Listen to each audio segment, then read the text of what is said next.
Olá, boa noite. Hoje Clarice me olha, quer dizer, olha para vocês, né, lá de trás. Começando mais um Clarice na Madrugada Convida. Olá, Carol.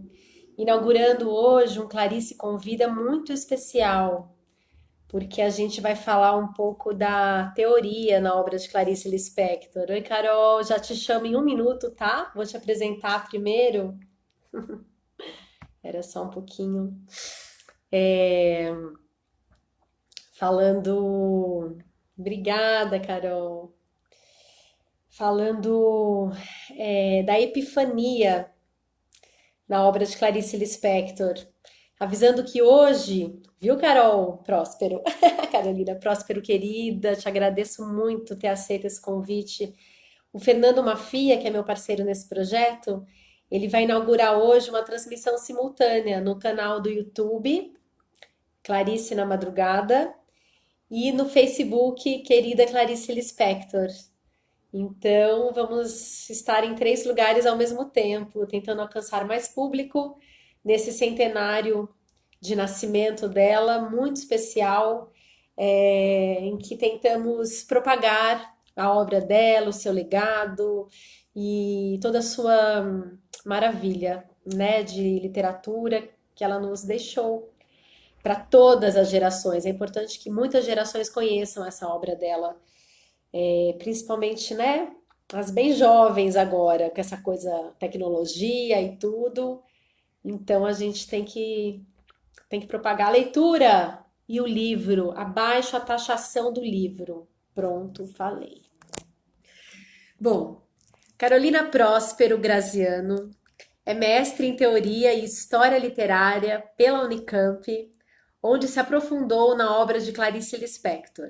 É professora de língua portuguesa e literatura, além de mediadora de leitura, tendo atuado em espaços culturais e empresas. Então, sem mais delongas, vamos chamar Carolina Próspero. Oi, Lulia, tudo bem? Que bacana! Vamos lá, Carol Scavone, três Carols aqui. Carol Próspera, José Tonesi, eba, bem-vindo! Stella, tá me ouvindo? Estou ouvindo, querida! Então tá bom, que bom. Obrigada, obrigada por me receber. É um prazer estar aqui com você. Estou muito feliz. Eu que estou! Eu que estou. Eu acabei de fazer um curso com a Carolina Próspero e a Ana Carolina Mesquita pela Livraria Mandarina. Um curso onde elas traçavam paralelos, né, entre a obra da Virginia Woolf e da Clarice Lispector, principalmente sobre a paixão segundo o GH. E, na verdade, a Carolina Próspero ficou com a parte da Clarice Lispector e a Ana Carolina Mesquita é uma especialista em Virginia Woolf, certo? Isso aí, isso mesmo. Oi, Ana, boa noite. Ana Oppenheimer, que já participou de Clarice na Madrugada Convida. Então, e daí nesse curso, né, um dos módulos foi sobre a Epifania, mas focado na Paixão segundo o GH. E aí, por conta desse projeto, Clarice na Madrugada, eu falei, por que não chamar essa especialista em Clarice para nos falar sobre a Epifania em Clarice Lispector? E também eu tenho várias questões, assim, né, de reflexões sobre isso, e acho que é um tema muito pertinente, né, no centenário dela. Sem dúvida. Carol, é... Carolina. Não, pode me chamar de Carol, todo mundo chama. Então tá bom.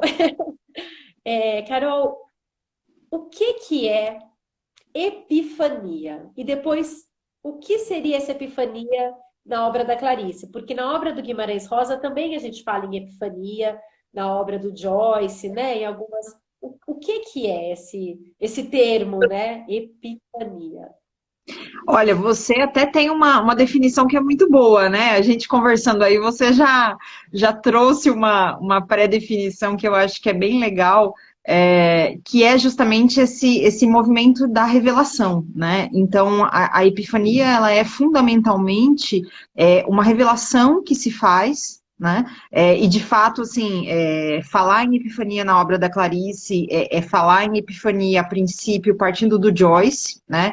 Foi daí que veio o conceito para se aplicar a Clarice, porque a Clarice, até como a gente falou no curso, né? Ela foi bastante comparada no início da carreira com o Joyce e com a Virginia Woolf, que eram já paradigmas ali do modernismo, né?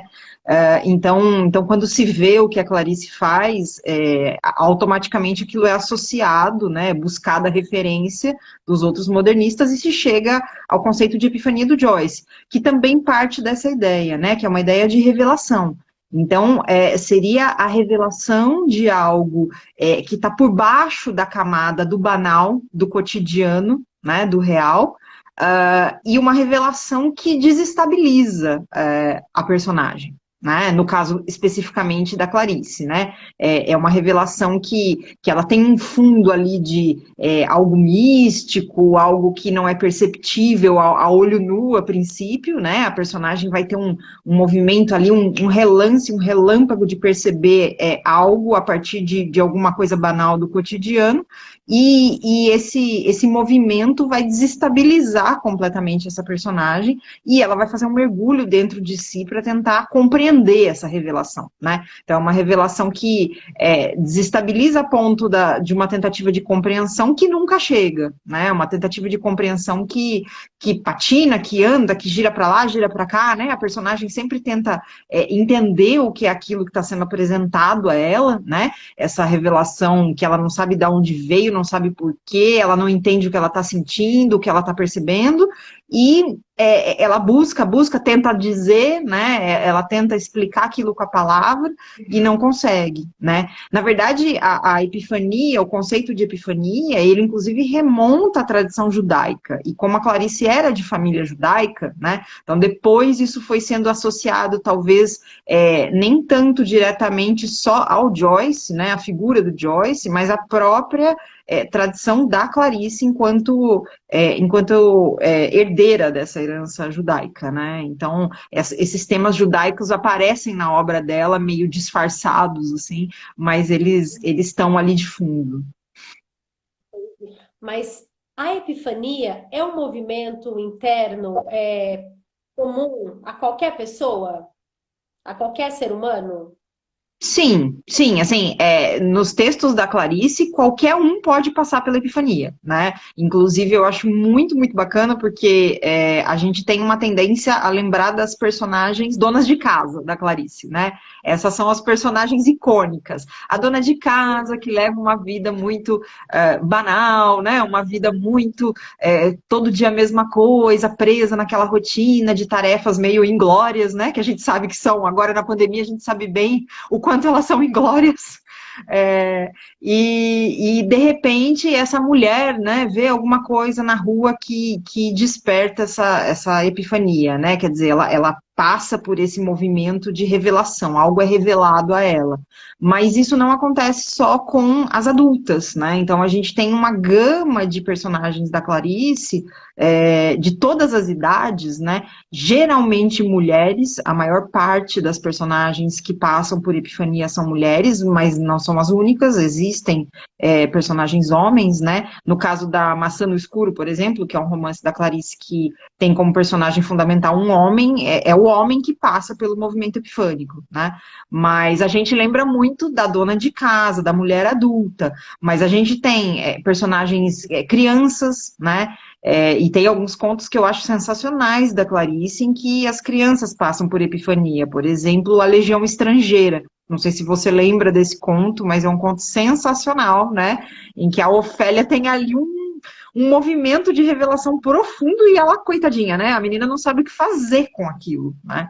E temos as idosas, né, personagens mais velhas, temos as jovens, então as que estão descobrindo ali a feminilidade, o mundo adulto. Então, assim, a Epifania, no caso da Clarice, eu acho muito legal porque ela se desenvolve bastante nessa gama, inclusive, de personagens com relação à idade, a etapas da vida, né? A Clarice meio que mostra que, assim, pode acontecer a qualquer momento, né? Em qualquer idade, depende, sei lá, né? Ela nunca vai explicar isso, né? Que confluência de fatores é essa que levam a essa revelação. Mas essa revelação simplesmente acontece. Entendi.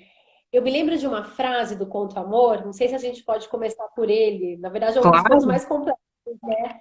Mas uma frase, por isso que eu perguntei assim, é pertinente a todo mundo? Não só na literatura, mas na vida mesmo. Enfim, tem uma frase que a personagem Ana fala: as pessoas na rua não percebem que são periclitantes, que se mantêm por um mínimo equilíbrio à tona da escuridão. Depois que a personagem, né, viu o cego, que os ovos se quebraram, ela olha para as pessoas, tudo parece que está com essa névoa, com, né, assim, essa outra atmosfera, e ela pensa sobre isso. Qualquer um está sujeito a cair nesse abismo. A epifania seria um abismo também? Ela pode se manifestar como escuridão, como abismo, até alcançar uma outra revelação nesse Pode, assim, conto. pode, né? Assim, existem diferentes epifanias das personagens da Clarice, né? Assim, diferentes processos, mas até na forma como ela relata, dependendo da história, né? Mas a epifania geralmente ela passa justamente, no caso da Clarice, ela passa por essa percepção de um abismo no sentido de um lado difícil, de um lado que a gente muitas vezes não quer alcançar porque dá medo, porque é um lado que traz liberdade, né? Na Clarice existe muito essa noção da liberdade enquanto algo que gera medo, né? É o perigo, esse perigo que ela vê, né, no mundo, é o perigo da liberdade, é o perigo de você se desligar dessas amarras sociais e se entender como esse todo, né? Uma pessoa que pode ser boa, mas que pode ser ruim, que pode ser ciumenta, que pode ser invejosa, que pode ser, né? Uma série de sentimentos que a gente tem e que o nosso verniz social encobre, né? Então a epifania é meio que quando cai esse verniz, né? O que que a gente vê, né? A gente só vê o que a gente mostra no verniz? E é claro que não, né? E o ser humano é muito mais do que isso, né? A existência é muito mais do que isso. Existe uma potência, inclusive uma potência negativa em todas as pessoas, né? Essa potência do ódio, da raiva, da inveja, enfim, todos esses sentimentos, né? A potência. Existe um conto que é a Imitação da Rosa, né? Que é um conto lindíssimo também, que eu sei que você gosta. E no caso da Imitação da Rosa, a gente tem essa relação com a posse, né? Então ela vê as rosas e ela resolve fazer um gesto de generosidade com a vizinha, né? De doar as rosas, que é um gesto de verniz social, né? Então, assim, tá muito bonito ali. E de repente ela pensa: não, não quero, são minhas, são lindas, por que eu não posso ter algo meu e bonito e que seja meu e só meu? Né? Então, assim, a sensação de posse, de possessividade, que é muito vista como negativa, né? E ela se abre para isso, né? A epifania, aquela revelação de olhar para as rosas, né? Leva a Laura a essa percepção. Não, eu sou isso também. Eu quero algo de bonito para mim, né? Então, eu acho que o abismo está nisso aí. Entendi. Eu fiquei pensando em dois Uhum. exemplos. No Conto de Amor, trazendo de novo, é, onde a personagem Ana fala, e geralmente as mulheres casadas da Clarice, essas donas de casa, né, essas mulheres de família, quando elas casam, parece que elas entram numa vida de adulto, né? A Clarice até fala, agora eu estou levando uma vida de adulto, faço as camisas de Armando, faço as coisas, a imitação da Rosa também, né? A Laura, a Ana, e aí a personagem eu acho que é a Fuga, não, eu acho que é os laços de família também, mas elas sempre falam termos assim como antes de casar, essa época de solteira parecia uma doença de vida. Parecia uma coisa longínqua. Fala assim, eu vivia caindo, eu comia caindo. Depois, por que que os maridos são o bom senso? Quer dizer, parecia que era uma vida mais selvagem, entre aspas, ou mais nesse outro fluxo da vida, onde, né, a percepção era outra. Essa Ana que entra no Jardim Botânico, depois e lá fala, gente, esse mundo todo pulsante, de novo na minha vida, que lugar é esse que eu vivo com maçanetas limpas, com cortinas bem cortadas? Que mundo é esse? Então, assim, sempre uma coisa anterior, um movimento onde parecia... Então, assim, a epifania, no caso dessas mulheres, lembra lembras desse movimento anterior? Assim, é como se fala, quem eu sou? Eu não sou essa figura mãe, dona de casa, com uma casa toda estruturada, com uma vida estruturada. Quem eu sou? Eu sou, sabe, caos, eu sou vida pulsante, eu sou, né? Me parece muito que as personagens entram nesse movimento, que é muito a Clarice, né? Na verdade, assim de perceber tudo com uma. O Hélio Pellegrino, eu amo, né? Que tem uma frase que fala assim: ler Clarice é uma viagem lisérgica. Ninguém passa por ela impune. Me parece que ela traz isso da gente de perceber o mundo com umas cores muito fortes, com sentido da existência mesmo, para além realmente, como você falou, das convenções sociais, dos vernizes. Então, essas personagens caem de novo nessa vida errática, não sei se é errática, mas é uma vida onde realmente tudo é mais pleno, eu até diria assim, né? É Ela é isso. mais, eu acho que talvez é uma vida mais autêntica, né? Eu acho que essas camadas sociais que a gente vai colocando vão fazendo com que a gente se molde muito, né? A gente se molde muitas vezes a expectativas externas, que não são necessariamente as nossas, né? E eu concordo com você, eu acho que há esse movimento de revelação de uma natureza mais primal, mais primária, né? E nessa natureza primária, talvez um pouco mais da existência concreta dessa pessoa, né? Então, acho que a grande revelação que, no caso dessas mulheres adultas, chama muito a atenção é isso, né? Quer dizer, parece que algo delas realmente se perdeu, né? Algo de quem elas são, né, uma verdade, uma vida pulsante, né? A Clarice gosta muito disso, dessa oposição entre a vida civilizada, né? A gente vê isso na GH, por exemplo, né? A GH com aquela vida toda moldada, né? Muito rica, com aquele apartamento na cobertura. Então, tudo aquilo é signo social, né? Tudo aquilo fala muito bem ao status que ela tem na sociedade. E quando ela vai se desestruturando, ela vai tendo que deixar todas essas amarras para trás, né? Porque isso, ao mesmo tempo, é aquilo que eu falei da questão do medo. Essas amarras, elas sustentam. Essas amarras dão segurança. Você se enquadra numa caixinha e você sabe onde você está. É muito mais cômodo, né? Então, o comodismo da vida dessas mulheres, eu acho que gira um pouco também em torno disso. É o comodismo de não ser livre, né? Não ser livre gera um conforto, né? Ser livre é complicado, né? Ser livre te faz escolher, te faz tomar decisões muitas vezes difíceis, né? Então, contra os outros, que chateiam os outros, né? Então, o verniz social, ele dá essa camada muito bonita, mas ele enquadra todo mundo nas caixinhas, né? Então eu acho que realmente esse movimento é muito legal de libertação. Sim. Tem um comentário aqui, ó, da Flávia Frotach. Hum. Ela fala assim: eu fui reler Clarice na quarentena e quase pirei. Dá medo, mas data.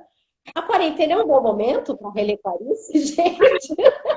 Gente, eu sei, a Clarice assusta, né? Ainda mais nesse tempo que a gente está fechado em casa, mas eu vou advogar a favor, sim, da leitura de Clarice na quarentena e vou fazer meu caso aqui, vou construir meu caso. Eu acho que, assim, a leitura da Clarice é uma leitura bem legal para a quarentena, primeiro porque é uma literatura que é muito voltada para dentro, né? E eu acho que muitas vezes a gente não se dá esse tempo de voltar para dentro.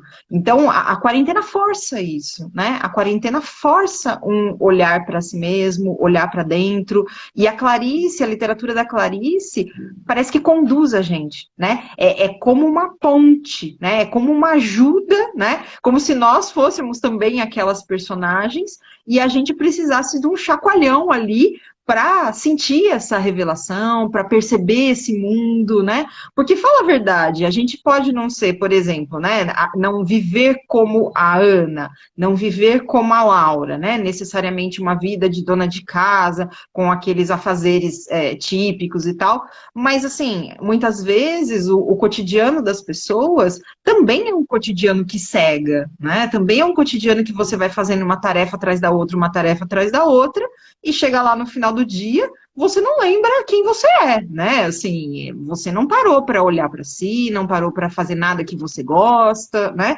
Então, assim, acho que em muitas medidas, a Clarice, ela fala muito com as pessoas, eu acho, por conta disso.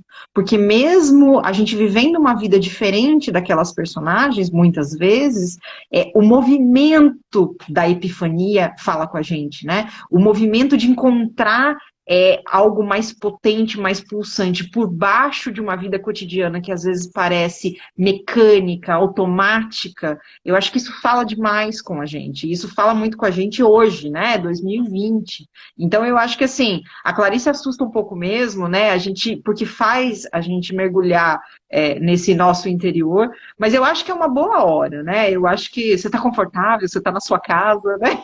Você está seguro. É Acho que é assim, uma boa. se você tá confortável, nem sempre tá certo. Desconfie, né? Um pouco assim, Exato. porque existe algo, né, que nos iguala também e que eu acho que esse movimento epifânico leva a gente realmente a nos perceber como maiores do que a gente é, como ilimitados até, sabe? Grandiosos, mesmo que isso doa, mesmo que isso dê medo. A Clarice mesmo ela fala, nossa, eu reli o Búfalo, por exemplo, eu fiquei em pânico. Eu não dormi por 2 dias direito. Quer dizer, uma obra que ela mesma escreveu. Então, por exemplo, ela escreve Amor, ela fala, eu não lembro, eu fui reler e fiquei, né? Eu falei, gente, parece que ela era, não tomada, no sentido, tomada, recebia, não, mas assim, ela se envolvia tanto com aquele movimento, vinha de um lugar tão profundo dela, que ela, ao reler, ela passa de novo por aquilo, né? Parece. E nos Eu lembra, acho e se lembra, pode Não, falar. eu acho que os contos são muito envolventes. Os contos não, né? Os romances também, mas assim, é uma literatura muito envolvente, né? Eu tenho vários relatos de pessoas que, assim, inclusive o meu, né? Eu acho que, assim, você é tragado pela Clarice, né? A Clarice, se você se deixa, se você se abre para a literatura dela, ela te puxa, né? Ela te leva para dentro de você mesma. Então, acho que é uma experiência muito potente. A própria experiência de ler Clarice é muito potente, né? Muito desestabilizadora. Eu estou tentando lembrar agora, por causa de um comentário que a Beth Câmara fez aqui, Clarice, né? Ame-a ou deixa. Mas eu não sei se eu lembro a frase exatamente, mas quando a Clarice foi para o Egito, visitou as pirâmides, ela falou assim: eu não a decifrei, mas ela também não me decifrou. Tá tudo certo. Estamos Isso, quentes. É é isso maravilhoso. mesmo. Era tão profundo o mistério da Esfinge, o mistério da Clarice, que uma não se decifrou, né? Será que a gente se decifra? E aí vou emendar uma outra pergunta, né? Será que a gente se decifra? Como você falou, a gente usa a literatura muitas vezes, N literaturas, né? N obras, e a literatura da Clarice para entrar em contato com a gente mesmo, porque, né, viemos da mesma fonte de humanidade e tal. Uhum. O o que que te fez se interessar, se apaixonar por Clarice Lispector?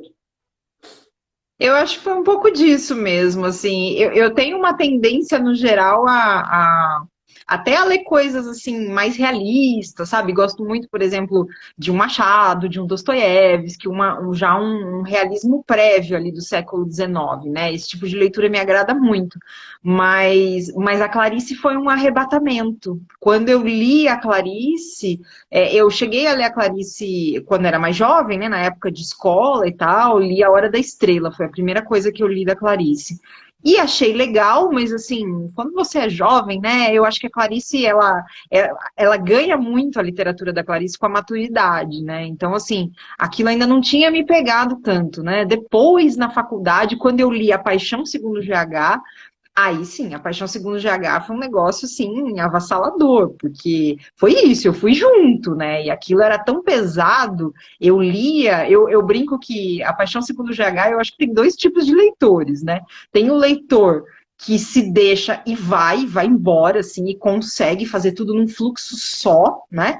E tem o leitor que aquilo começa a pesar e vai lendo aos soquinhos, né? Eu fui lendo aos soquinhos, assim, era 3, 4 páginas por dia, eu não conseguia passar daquilo, porque aquilo, né, ia me tomando, porque é muito denso, né? Aquilo te força a uma investigação, né? Te força a uma reflexão sobre tudo, né? Na Paixão Segundo GH, ela vai falar do tempo, ela vai falar tanto, ela começa, né, tanto nas relações sociais, que ela vai desmontando, até ir chegando nesses elementos da essência da existência, né? Quer dizer, o que a gente é, né?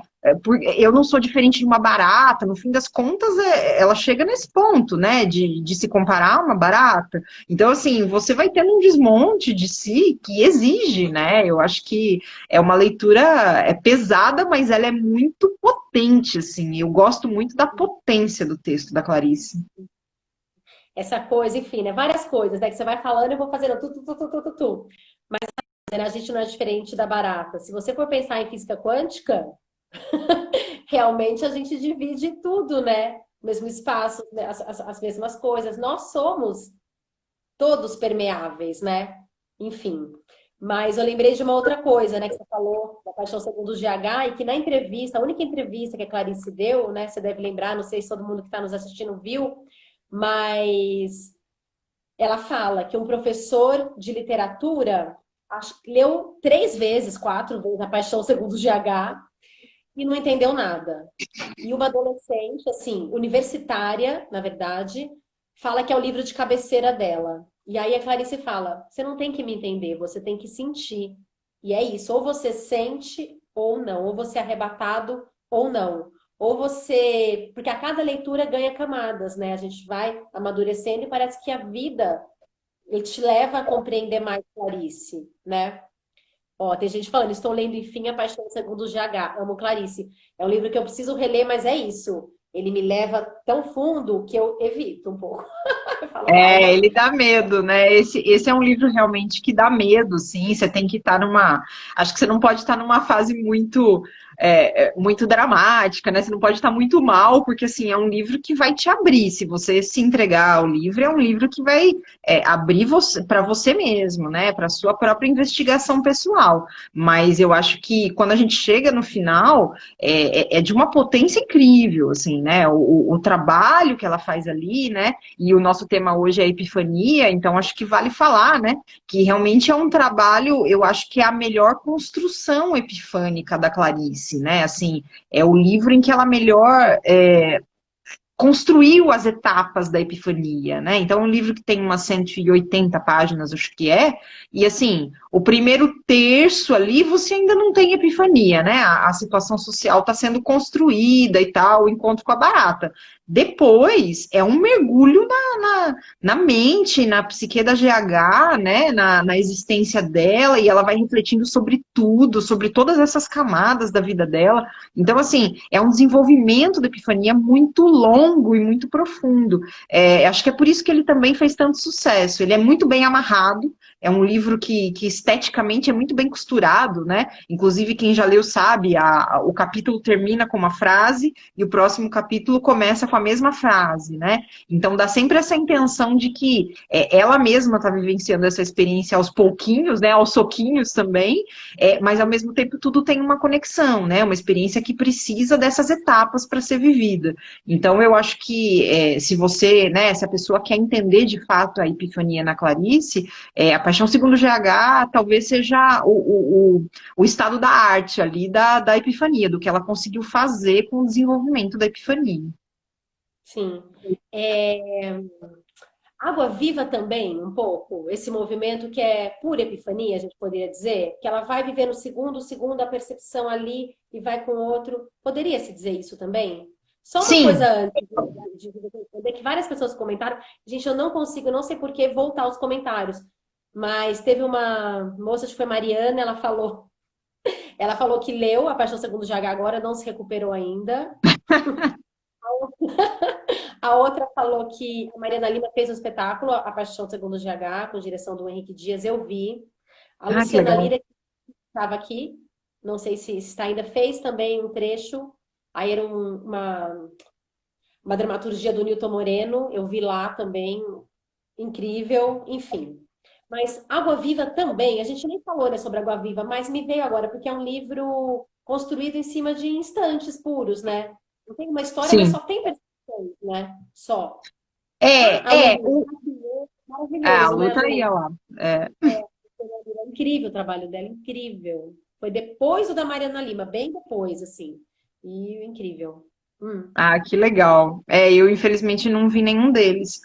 Mas quanto ao Água Viva, eu acho que é legal falar, porque dá para a gente também ter uma noção, falar um pouco da obra da Clarice nesse sentido da Epifania, né, partindo do elemento da Epifania, como contínuo, né, no sentido de o que aconteceu com a Epifania ao longo da obra dela, né, porque a Epifania, ela aparece desde o primeiro livro, né, a Clarice lança o Perto do Coração Selvagem, com seus 23 aninhos, né, o que você fez com 23 anos, Estela? A Clarice lançou aquele livro, né?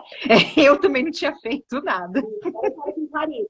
Agora eu tô falando com Clarice aqui, eu mesma tô com, né, Clarice? Que bom. Pois é, né? Então, ela lançou com 23 anos aquele livro, que foi um estouro, né? Foi algo muito diferente do que se tinha no Brasil até então, e eu arrisco dizer, até hoje, né? A Clarice é muito única, e a literatura dela já chega meio pronta, né? Então, o que ela constrói até mais ou menos A Paixão Segundo GH é vamos pôr entre muitas aspas, né? Uma melhora do processo da epifania, ela vai ajustando isso para que isso seja o mais bem desenvolvido possível, né? Ela tem aquele projeto da revelação epifânica que ela vai burilando, burilando, burilando. Então, ela lança em 60 o Laços de Família, que é um senhor livro de contos, né? Com uma série de contos que tem a epifania muito bem desenvolvida, dado o espaço do conto, claro, e A Paixão Segundo GH.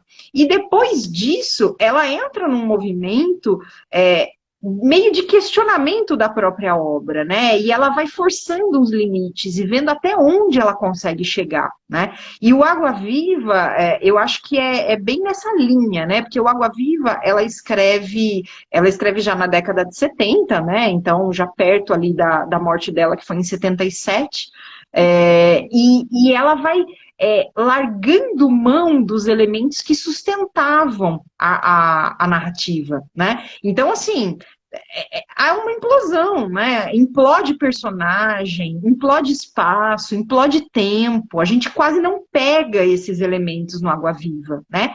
E ele se torna isso, ele se torna pura potência e pura linguagem, né? Então é um caminho investigativo que ela resolveu fazer a partir da Paixão Segundo GH, né? Porque a Paixão Segundo GH, bem ou mal, tem aquela estrutura. A gente sabe quem é a personagem, ela está situada no espaço, ela está situada no tempo, as coisas são mais evidentes. Depois disso, parece que aos poucos ela vai experimentando de uma forma que aquilo vai caindo, né? E sobra justamente a potência do movimento epifânico, né, que é dada pela linguagem. Então, tanto que o Água Viva é um livro citadíssimo em termos de frases, né, porque tem muitas frases bonitas, e são frases muito de sensação, né, de você perceber alguma coisa, de você captar algo aqui, algo ali, tentar exprimir, né. Então, é um livro muito citado. Dizem aí que era um dos livros favoritos do Cazuza, né, ele mesmo parece que falou.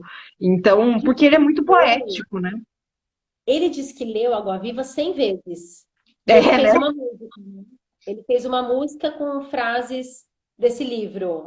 Sou inquieta, áspera e desesperançado. Ele vai. A Cassiela gravou lindamente e tal. Uhum. É, eu me lembrei de uma outra coisa, porque ela escreveu Água Viva e acho que, cronologicamente a Hora da Estrela vem depois, né? Até. Vem, Não é? vem depois.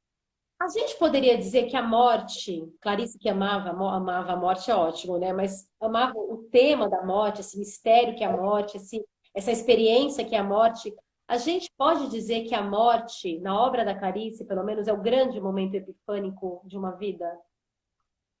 Talvez, Ou né? não? A Hora da Estrela passa por aí, né? A Macabeia, ela vivencia uma epifania, né? Na medida em que é possível ela vivenciar uma epifania, né? Porque, na verdade, na Hora da Estrela, quem passa pelo grande movimento reflexivo ali é o Rodrigo, né? É o narrador. Mas, de fato, a Macabeia parece que chega ali no final da vida e ela tem aquele relance, né? Ela enxerga ali uma revelação muito frágil, muito rápida, antes da morte. Mas eu acho que sim, eu acho que a Clarice se encaminha um pouco para isso, né? Conforme ela foi ficando mais velha, inclusive, essa questão da morte foi aparecendo mais na literatura dela, né? Ela aparece também bastante no Sopro de Vida, né? Um Sopro de Vida e A Hora da Estrela, ela escreveu juntos, foram dois livros que ela escreveu juntos. E eu não sei se você já leu o Sopro de Vida, mas o Sopro. Já há Tá, o muito Sopro. tempo atrás, que foi a Olga Borelli que compilou, na verdade, ela nem terminou, né? Diz que até tem uma frase que a personagem acho que fala que quer morrer, e que a Olga falou, acho que eu não vou colocar essa frase por conta da família, né? Porque ela realmente morreu de câncer, e a personagem fala, quero ter um câncer e morrer, não é isso? É isso Enfim, mesmo. Então, o Sopro de Vida, que é junto ali da Hora da Estrela, ambos são livros que têm esse final com a morte, né? Quer dizer, essa glória, digamos assim, quando a morte se aproxima, né? Como se, caso você ainda não tenha vivido a Epifania até agora, né? Na hora da morte ela vai chegar, né?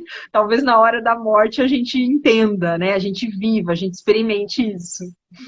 tem um conto que eu lembrei agora, Um Dia Menos, que tá até em cartaz aí, acho que esqueci o nome dessa atriz que fez o monólogo, mas não sei se você tá lembrada desse conto, que ela escreveu também em 77, 77, acho que foi no ano que ela morreu, ou um pouco antes. Que é uma personagem, Margarida Flores, que é uma, assim, é uma virgem, solteira, os pais morreram, ela recebe um cheque, assim, a vida tem uma empregada que vai lá faz as coisas, a empregada está de férias, ela está no tédio, o tempo que não passa, e no final ela pega e toma todos os comprimidinhos que a mãe guardava para tomar dois e acordar rosadinha para o maridinho no dia seguinte. Mas ela vai. Ela passa por um dia tão assim que ela vai, nada acontece, não tem uma epifania na vida. E aí, quando ela morre, ela fala, ela toda estreava. O narrador fala, né, Clarice? Ela toda estreava. Quer dizer, lembra muito a Hora da Estrela também, né? Porque a É. morte realmente pode ser o grande momento de uma vida, né? E no Ali. Sopro de Vida, você também tem essa. No Sopro de Vida também tem essa metáfora do palco, né? Porque no Sopro de Vida, você tem a própria divisão, ela divide ali como se fosse um teatro em que o narrador fala e a personagem fala. Então é como se fossem duas, né, duas instâncias falando. Só que essas instâncias não se comunicam. O narrador está olhando para aquela personagem que fala, né? E no final tem isso, tem essa coisa do fecha o pano, a personagem vai embora e fecha-se o pano, né? Assim como a Olga Borelli, acho que contou, né? Que quando a Clarice estava à beira da morte, ela disse para a enfermeira: Você matou minha personagem, né? Ó, a Luciana Lira que está comentando. Quem fez Um Dia Menos agora recentemente foi a Ana Beatriz Nogueira, realmente, um Ah, que monólogo. legal. E a Lê Paixão citou uma frase que eu não consigo voltar agora aqui nos comentários, vai passando, que eu não sei se é do um sopro de vida, acho que pode ser que ser feliz é uma pessoa que aceitou a morte. Que ser feliz é de uma Então, grande possibilidade. A Lê fala de se é de um sopro de vida. Enfim, mas um dia menos também eu fiz um espetáculo, né? Que a gente até quer fazer uma live leitura de uma adaptação, que era a adaptação do Um Dia Menos com outros contos. A gente vai ver se esse que essa legal. leitura e as outras atrizes, sim. Agora, você separou trechos de alguns contos, é isso? Eu Sobre separei epifania? algumas coisas que eu acho que podiam ajudar a gente a pensar a epifania, né? Quanto Se tempo a é que gente já não tem aí, mencionamos Stella? bastante, né? Se é que já não falamos bastante de epifania. Não, porque, por É, exemplo, o Ovo e a Galinha, que é um conto que realmente, né, Clarice entendia, a gente fez uma leitura que eu falei, gente, se nem Clarice entendia, quem sou eu para entender, né? Mas durante a leitura, juro, eu tive assim uns momentos que eu falei, nossa, acho que eu saquei isso daqui, do conto da vida, nada, entendeu? Nada. Falei, gente, parece que eu tive, só que me escapava. Tudo que eu entendia do conto me escapava. Eu não consegui pegar, assim, o que me escapava, sabe? Eu lembro de trechos, assim. A Luciana Lira tá falando, a mulher pecadora, a pecadora queimada e os anjos harmoniosos. Sim, é a única peça de teatro que a Clarice escreveu. É o máximo. É o máximo essa peça. Tem um coro, que é o povo, né? Aham. Ai, o Ó, povo só tem fome e nada compreende. É maravilhoso. que você acha de eu ler um trechinho da imitação da Rosa? Pode ser, pode Pode ser. ser? Quer ver? Peraí. Eu quero pegar um trecho que dê essa ideia, olha só, que dê a ideia da epifania, né? O Olha, movimento epifânico. o que vocês entendem com essa declaração de Clarice? Você matou minha personagem. Será que a grande personagem da obra de Clarice não seria ela mesma, dada a subjetividade tão presente em suas narrativas? A Carla Faria que está perguntando. Opa, achei. Então, eu acho que assim, ela recusou isso, né? Ela chegou a dizer, inclusive, que palavras dela, que ela não fazia terapia na literatura dela. Ela chegou a fazer essa separação, né? Mas assim, né? A gente também tem que ter muito cuidado com o que acreditar também do que a Clarice disse, né? Porque é claro que ela tinha, assim como ela dizia, por exemplo, que né, não ficou brava que compararam com a Virginia Woolf, falou que ela nunca tinha lido a Woolf e tal, né? Enfim, ela dá uns desvios também, eu acho que no sentido até do que ela quer mostrar enquanto escritora, né? Que escritora era essa que ela queria mostrar. Mas eu acho, sim, que em alguma medida a Clarice, a literatura da Clarice era autobiográfica, mas autobiográfica no sentido assim, de serem questões, né, que a incomodavam. Então, a questão da existência, esse sentido da existência, essa busca por essa potência selvagem que todos têm, né, acho que essas foram questões que a incomodaram ao longo da vida, né, e que mexeram com ela. Ela diz a mesma coisa da Macabeia, né, ela fala que a vida inteira, a questão da justiça social sempre foi uma questão, um problema para ela, mas que ela não conseguia se aproximar disso, né? E aí chega um momento em que ela consegue, que é a hora da estrela. Ela fala assim, não, eu acho que. E ela gosta muito do resultado ali da hora da estrela, né? Na entrevista ela fala que ela estava escrevendo e tal.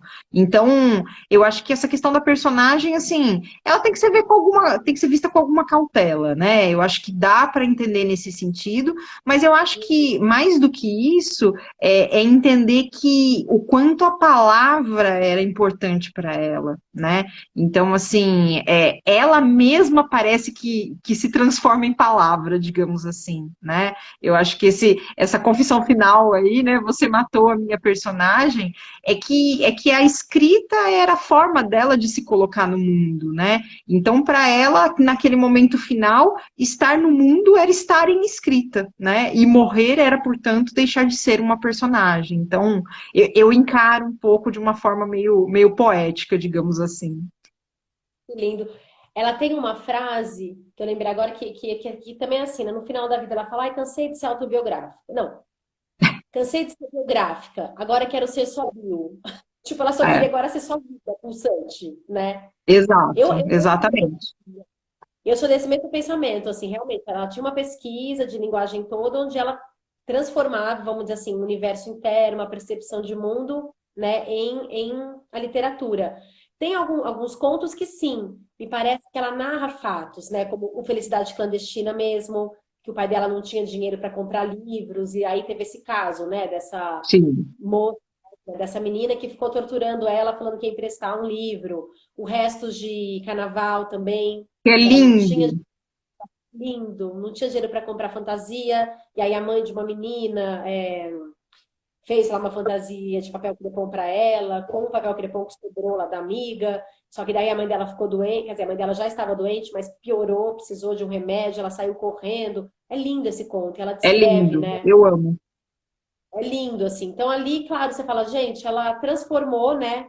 Eu até falei assim numa outra live, protegida pela ficção, você se expõe de uma certa maneira, mas você ficcionaliza algo que pode ter sido um fato real na vida, né? Uma sensação real, mas é obra, é ficção, né?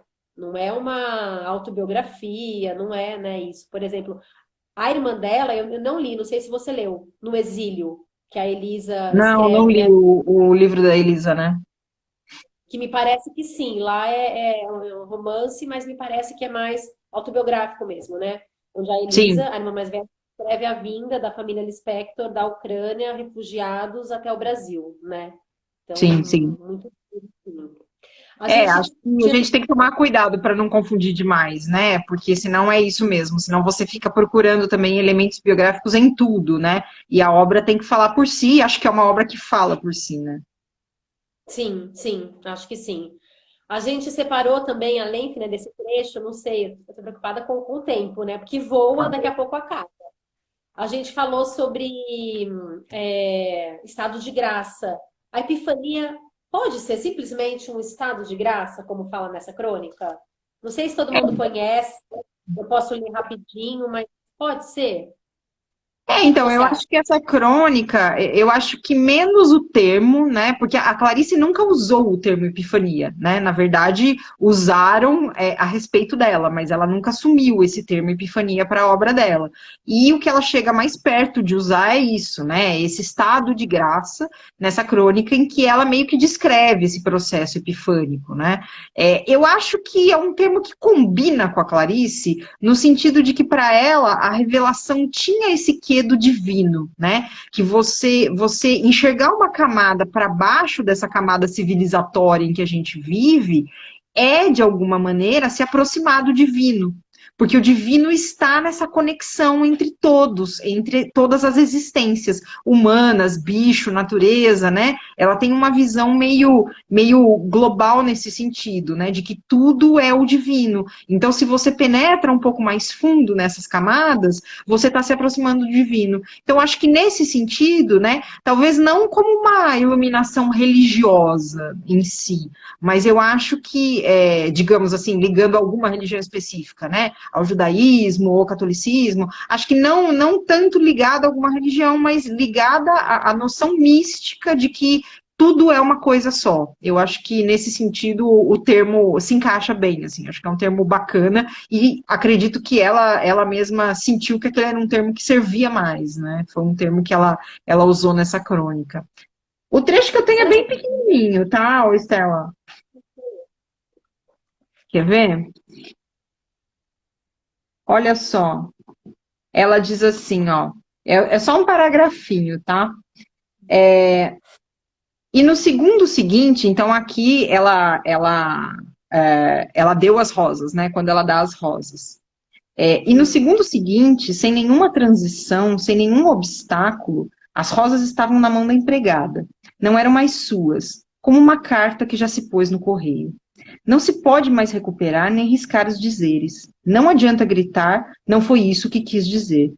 Ficou com as mãos vazias, mas seu coração obstinado e rancoroso ainda dizia: Você pode pegar Maria nas escadas, você bem sabe que pode, e tirar as rosas de sua mão e roubá-las. Porque tirá-las agora seria roubar. Roubar o que era seu? Pois era assim que uma pessoa que não tivesse nenhuma pena dos outros faria. Roubaria o que era seu por direito. Oh, tem piedade, meu Deus. Você pode recuperar tudo, insistia com cólera. E então a porta da rua bateu. Lindo, né? Então veja que o movimento aqui, a gente tem um movimento da personagem agindo, né? Houve uma ação de dar as rosas, né? A empregada saiu, e o que a gente tem no resto do parágrafo, na verdade, é essa reflexão, né? Um pensar sobre o que foi feito e o que aquilo significa e o que ela queria, na verdade, fazer. É o desejo, né? É o desejo aparecendo, o desejo de ter, o desejo da posse, porque é bonita e ela quer para ela, né? Eu gosto muito nesse conto que ela fala que a Laura era castanha como uma esposa deveria ser, né? Olha que coisa triste. É como se precisasse se anular, né? sim. Eu vejo também um movimento nesse conto que eu gosto, porque ela descreve, né, que as rosas eram pequenas, perfeitas e eram dela. E a rosa, assim, as plantas, os animais, eles têm uma essa vibração, né? Essa atmosfera de quem está apenas no momento presente, de quem não precisa viver nada, de quem não precisa provar nada para ninguém, de quem não precisa pensar em listas, né? Como a Laura pensa o tempo inteiro. Não, eles são puro instinto, puro momento presente, puro ser, estar no mundo. Tudo que a Laura não consegue mais, né? Porque desde o começo do conto ela fica se controlando. Tem que tomar o leite de 2 em 2 horas, tenho que fazer não sei o quê, tenho que manter uma aparência, e à noite eu vou no cinema e papapá. Então, me parece que esse movimento também de rejeitar as rosas é um pouco isso, assim. Não sei se a epifania já começa, né? Fala, gente, são minhas, mas eu não quero essas rosas, porque as rosas se apresentam. Porque assim, para quem não leu o conto, ela vem de uma internação psiquiátrica, né? Onde ela simplesmente foi, né? Subiu para não sei onde. Que nem a Clarice fala, eu tava ali tomando um café, de repente eu subi. É, Subiu de inteiro. é isso mesmo. E aí, no final, a Laura, a Laura, depois que ela dá as rosas, ela poderia se chamar Rosa, a personagem, né? Mas seria muito óbvio esse trocadilho. Enfim. Mas depois que ela dá as rosas, ela entra nesse movimento e realmente ela não sai mais, né? O movimento se completa onde ela vai de novo para esse lugar que é uma imitação da rosa, que é simplesmente. Aí o marido chega, ela fala: Desculpa, Armando, foi por causa das rosas. E aí ela estava como um trem que já partira, né? Ela já Isso. não estava. Eu acho muito legal esse ponto por conta disso, né?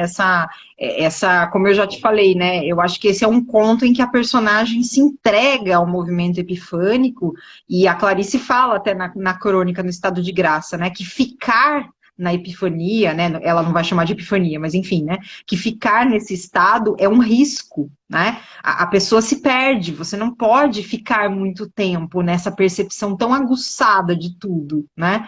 E é o que acontece com a Laura, né? Ela se entrega a isso, né? Então, assim, essa loucura, né? Essa suposta loucura, na verdade, a Clarice está entendendo aqui, né? Me parece como uma entrega à epifania, né? Você querer ficar do lado de lá e perder completamente o contato com a realidade, né? Então, a Laura, ao mesmo tempo que é glorioso, né? É transformador o que ela faz ali, né? É um ato de muita coragem, é um ato de muita ousadia, mas também ela se perde, né? Ela perdeu o contato com o real. A Ana do Conto Amor, né, como a gente falou, enfim, antes, assim, né? Até por telefone, assim, a gente falou, nossa, que bacana esse movimento, porque ela deu cego, mascando chicletes, né? Alguém mascando chicletes na escuridão para sempre. Ela se percebe o quanto ela tá cega também na vida, os ovos partem, ela desce no ponto errado, enfim, o ponto dela passou, ela entra no jardim botânico, aí lá ela entra em contato com essa vida, com quem ela é, papapá, tô dando um resumo bem, né, rasinho, assim. Mas parece que ela não sucumbe a esse movimento, que talvez ela sucumbiria de se deixar ali, se tomar pelo jardim botânico, virar também um mendigo, né, que ela fala, uma pessoa assim, porque ela lembra dos filhos, né? A Laura já não pode ter filhos, a Laura tem vários secos. Mas a Ana tem filhos, e ela fala, os filhos pelos quais eu me tornei culpada, né? E aí ela volta. E ela chega, abraça eles, abraça, abraça, abraça. O menino até se afasta, assim, corre da mãe espantado. Ela fala, foi o pior olhar que eu jamais vira. Porque ele olha assustado, porque parece que Ah, mas quase também quebrou ele. ela fala para o filho, não me deixe te esquecer, pelo amor de Deus, da coitada da criança. Como assim? É porque ela quer agarrar, né? Se agarrar a essa realidade palpável de novo que a traga, que a Laura já não consegue mais se agarrar. Porque ela não tem nada. O último resquício talvez fosse essas rosas, né? Que deixaram um vazio, né? Eu acho lindo a descrição que a Clarice faz.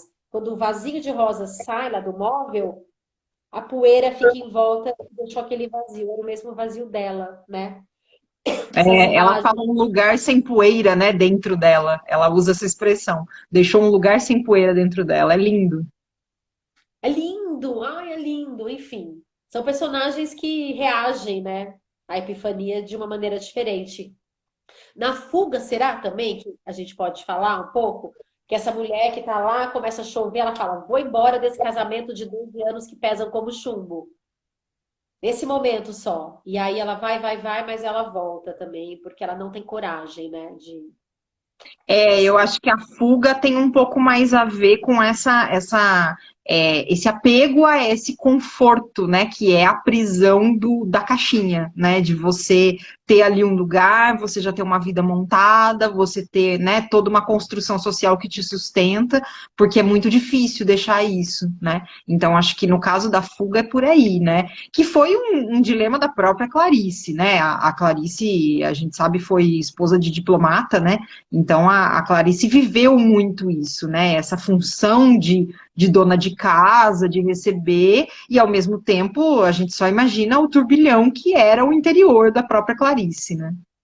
Numa das cartas para as irmãs, ela fala sobre essa vida de mulher de diplomata. Ela fala: Eu odeio esse mundo de representação. É um mundo de representação.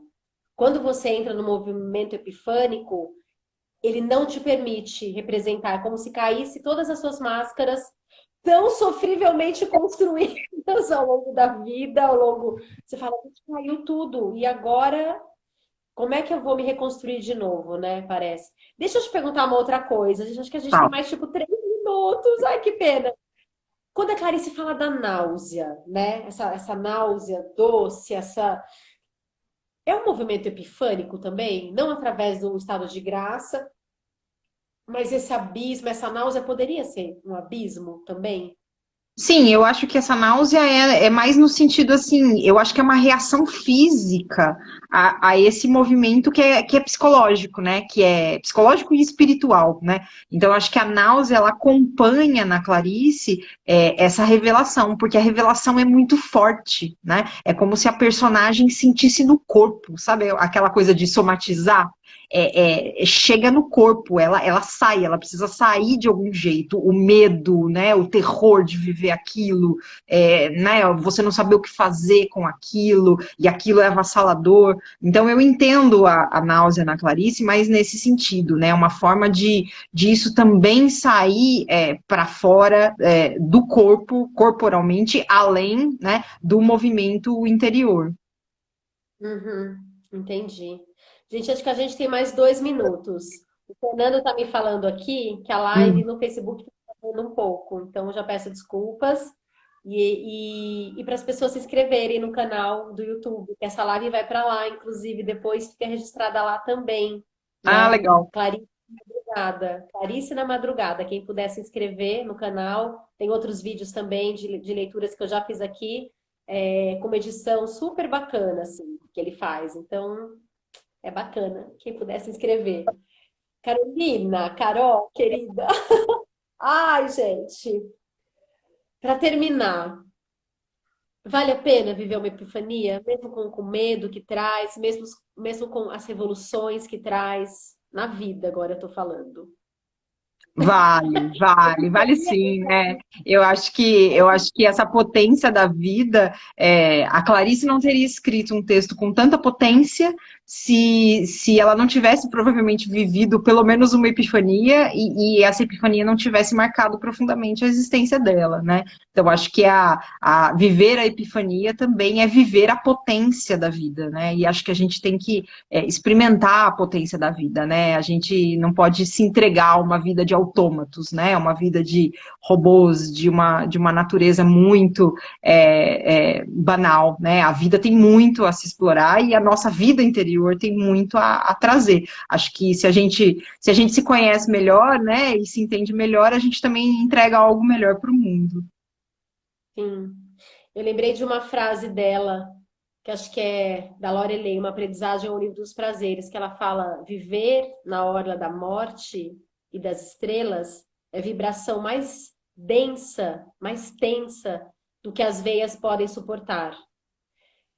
Que A lindo, né? epifania é difícil muitas vezes suportar, mas é o que nos lembra, que nos relembra que a gente é uma conexão com o universo, que a gente também é poeira de estrelas, que a gente morre, e isso dá uma grandiosidade para a nossa vida muito grande, né? Uma Sim. grandiosidade grande, né? Uma potência, uma grandeza, uma inteireza. Sim, eu Isso acho que dentro do pequeno que é a vida humana, né, essa é a nossa grandiosidade, né? Tá aí a nossa grandiosidade. eu acho que uma epifania justifica uma existência. Significa, assim, né? O Joyce falava, né? Que, né, porque ele era esquizofrênico, a filha dele também. Mas ele falava assim: nas águas onde eu nado, ela se afoga. Nossa, Mas, né, pensando que ele também viveu uma epifania, enfim, né, para escrever sobre também, navegar nessas águas é potente, né? Ó, temos 25 segundos e a epifania agora se faz. 20 segundos, Carol, é você. Se despeça, muito obrigada. eu que agradeço, Estela. Obrigada pelo convite. Estou muito feliz de ter participado. Espero que o pessoal que assistiu tenha curtido, né? E leiam Clarice.